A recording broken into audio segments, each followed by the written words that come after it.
सबसे पहले हम बात करते हैं खान सर की। आप एक क्लिप देखिए जो मैं आपको दिखा रहा हूँ। ओके, हम बैकअप में जेसीबी सीखे थे और एक वो वेल्डिंग सीखे थे, क्योंकि बाढ़ होड़ के समय जेसीबी का काम बंद हो जाता, तो सोचे थे बाढ़ होड़ के समय वेल्डिंग मार देंगे और बाकी समय में जेसीबी चला देगा। एजुकेशन में क्या बताएं लोग, इन लोगों को कितनी भयानक महंगाई हो चुकी। ये होना चाहिए यहाँ पर। उसके बाद हम बात करेंगे एक और यूट्यूबर है जो मतलब बेरोजगारी का सर्वे निकाला है, उनका भी आप क्लिप देखिए। उनमें बताया गया कि एमबीबीएस करने वाले, एमबीए करने वाले और कंप्यूटर साइंस जो भी किए हुए हैं उनका बेरोजगारी रेट कितना है। और हम बात करेंगे आज इस मुद्दे में जो आज भारत में 8.5% मतलब फीसदी बेरोज़गारी का रेट इतना हाई जो कि दुनिया में सबसे ज़्यादा हाई दिखाया गया है। और हम अमेरिका की बात करें तो वहाँ पे अभी 3.5 सबसे उच्चतम माना गया है। तो आप खुद सोच सकते हैं बेरोज़गारी रेट कितना है। हम बात करें कुछ दिन पहले की, यानी कि अगस्त से पहले थोड़ा टाइम पहले तो 7.5% बेरोज़गारी रेट था और अभी 8.5% के आसपास है।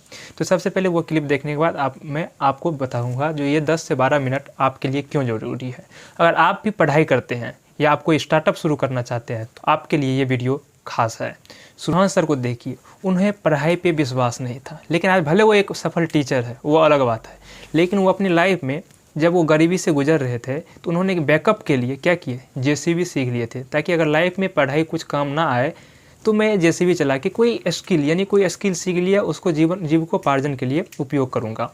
और जानते हैं जेसीबी सीखने के बाद उन्होंने वेल्डिंग करना भी सीख लिए थे। आप उनके क्लिप देखने के बाद पता लग गया होगा। उसी तरह आज के युवा को ये पूरी तरह से जो गवर्नमेंट जॉब पे ना विश्वास रखते हुए अपने आप को एक स्टार्टअप को साथ में लेकर चलना चाहिए, और उसी स्टार्टअप को आधार बनाकर हम आपके सामने पेश हुआ हूँ। और मैं खुद एक यूपीएससी एस्पायरेंट हूँ, पिछले एक साल से तैयारी कर रहा हूँ और मैं दिल्ली में तैयारी करता था और अभी मैं अपने घर पे आया हूँ।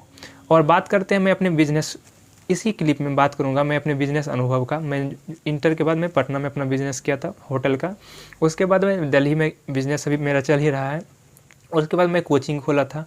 ये सभी अनुभव मैं आपके साथ शेयर करूँगा। पूरे अपने समाज में या आप जहाँ भी यानी पटना, दिल्ली जहाँ भी रहते हैं अपने परिवेश में देखिए, उनमें अधिकतम विद्यार्थी अपने समाज को दिखाने के चक्कर में वो पढ़ाई शुरू किया था। अंदर से उसे पढ़ाई का फीलिंग नहीं था, उस पर लादा गया है। आपको पता है लादने वाला काम कितना खतरनाक होता है। इसीलिए दोस्तों अब जागने का समय आ गया है। हम आपको कुछ आंकड़े की बात करते हैं। अब की बार एसएससी जीटी में करीब 42,000 कुल 45,284 सीटें थी, मतलब सीटें आई है, और उस पर फॉर्म जो फिलअप हुई है वो 54,15,938 सीट फिलअप हुई है। उसके बाद हम SSC-HSL की बात करें तो उसमें 4500 प्लस सीट है, और उसमें फॉर्म जो फिलअप हुई है 34,84,793 हुई है। उसके बाद CGL की बात करें तो इसमें अब की बार बताया गया है जो 20,000 प्लस सीट निकला है पोस्ट के लिए, और उस पर 34,81,125 सीटें मतलब फॉर्म फिलअप की गई है। आप देखिए, उसके बाद BPSC की बात करें तो आपको पता ही इसमें कितना धांधली होता है और दरोगा में कितना धांधली होता है। तो इसमें 250 सीट अब की बार दिया गया था, 68वीं की बात है शायद, और इसमें 6,50,023 विद्यार्थी शामिल हुआ है।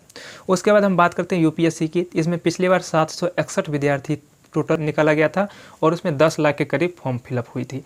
आप बताइए इसमें इतना बेरोजगारी के रेट कितना है तो हम टोटल को अगर जोड़े तो टोटल पुरता है 1,39,86,879। अब बताइए ये सब स्टूडेंट जॉब करने के उद्देश्य से आए हैं, और सब का उम्र जो है ना करीब 15 साल से लेके और 35-40 साल के नीचे है। अब बताइए पूरा युवा पीढ़ी अपने आप को एक ही दिशा में जा रहे हैं, जो है सरकारी नौकरी। आप इस पर गौर कीजिए, और टोटल वैकेंसी को हम जोड़े तो इसमें आता है 53,034। अब बताइए कितना कम है और विद्यार्थी कितना ज़्यादा है। और किसी भी देश के विकास के लिए युवा को कहा जाता है वहाँ की जनसंख्या को 2% जॉब देने के लिए, किसी भी देश में, लेकिन भारत में 2% की जगह 2.2% को जॉब दिया गया है। आप खुद सोच सकते हैं ये खुद अपने आप में मैक्सिमम चल रहा है, और उससे ज़्यादा विद्यार्थी को जॉब नहीं मिल सकता है। तो इसीलिए स्टार्टअप एक माध्यम बन सकता है। उसी माध्यम को मैं आधार बनाकर आपको मैं फिर कुछ क्लिप दिखाना चाहता हूं रवीश कुमार जी का। आप खुद देखिए कैसे दंगा फसाद, किस तरह से स्टूडेंट कोटा में, दिल्ली में आत्महत्या कर रहा है, और खुद अपने आप को और अपने समाज के भय से अपने आप को बर्बाद कर रहा है। क्योंकि रवीश कुमार एक ऐसे पत्रकार हैं जिन्होंने आवाज़ उठाई है गोदी मीडिया का। तो इसीलिए हम तमाम चीज़ों को मैं आपके सामने पेश करना चाहूँगा। आप फुल कॉन्सेंट्रेट से सुनने का प्रयास कीजिए। मैन के बारे में जो सफल हो चुके, जैसे अडानी हो गया, MBA चाय वाले हो गए, जितना भी बड़े बड़े बिजनेसमैन हैं, उनके बारे में बताया जाता है। लेकिन वो क्या होता है, वो फेंकते हैं बातों को, ऐसे करो वैसे करो, लेकिन रियलिटी क्या होता है, ग्राउंड लेवल पे सब कुछ अलग होता है। इसीलिए हम क्या किए हैं, जो पूरे भारत का भ्रमण करेंगे। उसके बाद जो अच्छा बिजनेसमैन है, मान लीजिए जो चाय बेचता है, कोई मान लीजिए होटल चला रहा है, छोटा छोटा उद्योगपति है, उनसे इंटरव्यू लेकर ग्राउंड रियलिटी का सामना करते हुए उनसे पूछेंगे आपको क्या सामना करना पड़ा, आपको क्या क्या करना पड़ा इस फेज से गुजरने के लिए। उनके माध्यम से हम आप तक बात पहुंचाएंगे। अगर आप कोई स्टार्टअप शुरू करना चाहते हैं तो हम आपका पूरा साथ देंगे। चूँकि हम आपको साथ किस लिए देंगे, तो आपको मैं बता दूं, इससे पहले मैं पटना में अपना बिजनेस कर रहा था। आप मेरा पोस्टर देख सकते हैं इस पर। और पटना में मेरा इतना हैवी बिजनेस चला था, करीब हम 10,000 में बिज़नेस शुरू किए थे, और मात्र 26 दिन के अंदर, ठीक ना, वो करोड़ों का बिज़नेस फैल गया था। आप 2019-20 के बारे में पता कर सकते हैं, रेशम मेस के बारे में। उसके बाद बात करेंगे हम, जब मैं कोचिंग खोला तो कोचिंग में अभी एक माउंटेन कोचिंग सेंटर है, उसमें 250 विद्यार्थी है, वो भी अच्छा खासा चल रहा है। उसके बाद हम बात करते हैं दिल्ली में बिजनेस का, अभी मेरा चल रहा है दिल्ली में, वो रेस्टोरेंट था एक तरह से। उसमें हम चाय से लेकर खाना तक और नाश्ता फास्ट फूड सभी चीज़ों को इंक्लूड करके रखते थे। वो मेरा अभी चल ही रहा है। आप जाके संगम बिहार में जाके वजीराबाद में गली नंबर 6 में पता कर सकते हैं, और बहुत वहाँ पे नाम है, ठीक ना, बहुत अच्छा खासा चल रहा है। तो इसी तरह ये सब पोस्टर मैं आपको यहाँ पे देता हूँ, आप देख सकते हैं।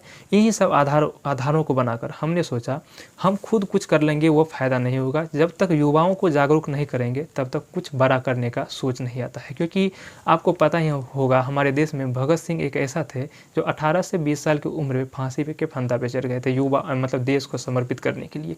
इसीलिए दोस्तों, हम सफल हो जाइए मैंने नहीं रखता है। हम युवाओं को, अपने आप को और अपने पड़ोस को, अपने समाज को साथ लेते हुए सभी को ऊपर उठाने का एक माध्यम बनना चाहता हूं, और आप लोग मेरा साथ दीजिए। और मैं एक यात्रा शुरू करने वाला हूं अभी कुछ महीनों के बाद, और मैं आपको इसी चैनल पे बताते रहूँगा। और उस यात्रा में हम पूरे भारतवर्ष के युवाओं से बात करके कोई स्टार्टअप अगर शुरू करना चाहता है तो हम शुरू करने के लिए उसका सपोर्ट करेंगे। जो भी चीज़ लगेंगे उनका हम पूरा काम करेंगे।